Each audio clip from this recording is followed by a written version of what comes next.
میت پر رونے والے لوگوں سے فرشتہ کیا کہتا ہے؟ کیا آپ جانتے ہیں کہ جس وقت کسی انسان کا انتقال ہوتا ہے اور لوگ اس پر رونا شروع کرتے ہیں، ایسا تو ہر جگہ ہی ہوتا ہے کہ کسی انسان کا انتقال ہوا تو گھر والے، عورتیں، بیوی، بچے، سارے لوگ اس کے لیے روتے ہیں۔ تو اس وقت حضرت ملک الموت جو انسان کی روح قبض کر کے جا رہے ہوتے ہیں، تو وہ جب لوگوں کو روتا ہوا دیکھتے ہیں نا کہ عورتیں رو رہی ہیں اور اس کے گھر میں چیخو پکار ہونے لگی، لوگ اس میت پر رونے لگے، تو وہ فرشتہ واپس آتا ہے۔ تاریخ میں آتا ہے کہ وہ فرشتہ واپس آنے کے بعد لوگوں سے کچھ کہتا ہے، اور لوگوں سے کیا کہتا ہے وہ یہ سن کر آپ دنگ رہ جائیں گے کہ وہ ملک الموت یعنی حضرت اسرائیل علیہ السلام ہی انسان کی روح قبض کرتے ہیں۔ یہ اسرائیل علیہ السلام جو ایک فرشتہ ہیں اور انہی کو حضرت ملک الموت کہا جاتا ہے۔ ملک الموت مطلب موت کا فرشتہ۔ اللہ تبارک و تعالیٰ نے موت پر اختیار دیا ہے، اللہ کے حکم سے یہ روح قبض کرتے ہیں۔ تو یہ حضرت اسرائیل علیہ السلام ہے، یہ ان کی ڈیوٹی ہے کہ یہ انسانوں کی روح کو قبض کرتے ہیں۔ تو یہ واپس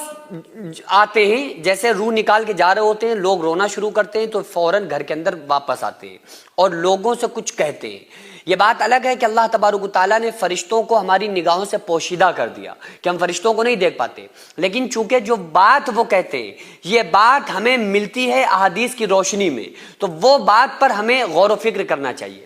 تو حضرت ملک الموت جو لوگوں کے ساتھ اور فرشتوں کے ساتھ ہوتے ہیں، چونکہ ایک ہی فرشتہ تھوڑی آتا ہے روح قبض کرنے کے لیے، ملک الموت کے ساتھ کچھ اور فرشتے بھی ہوتے ہیں۔ نیک بندے کے پاس آئیں چاہے وہ بد انسان کے پاس آئیں، نیک بندے کے پاس جب آتے ہیں تو اچھی شکل و صورت میں اچھے فرشتوں کے ساتھ آتے ہیں، اچھی شکل و صورت کے فرشتوں کے ساتھ آتے ہیں۔ گنہگار کے پاس آتے ہیں تو بڑی ڈراؤنی شکل میں اور ڈراؤنے فرشتوں کو ساتھ لے کر آتے ہیں، اور اس کی روح کو نکال کر بڑے اعزاز کے ساتھ نیک بندے کی روح کو عزت کے ساتھ لے جاتے ہیں، گنہگار کی بڑی خطرناک طریقے سے کھینچ کے لے جاتے ہیں۔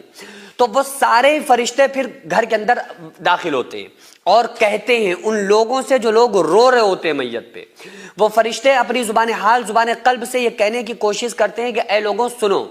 میں نے اس بندے کی جس کے لیے تم رو رہے ہو میت پر، میں نے اس کی روزی نہیں چھینی بلکہ یہ اپنا رزق پورا کر چکا تھا۔ میں نے اس کی زندگی نہیں چھینی، زندگی کم نہیں کی، بلکہ یہ اپنی زندگی پوری کر چکا تھا۔ اللہ تعالیٰ نے جو اس کے مقدر میں جتنی زندگی لکھی تھی، اذا جاء اجلها لا يستأخرون ساعة ولا يستقدمون،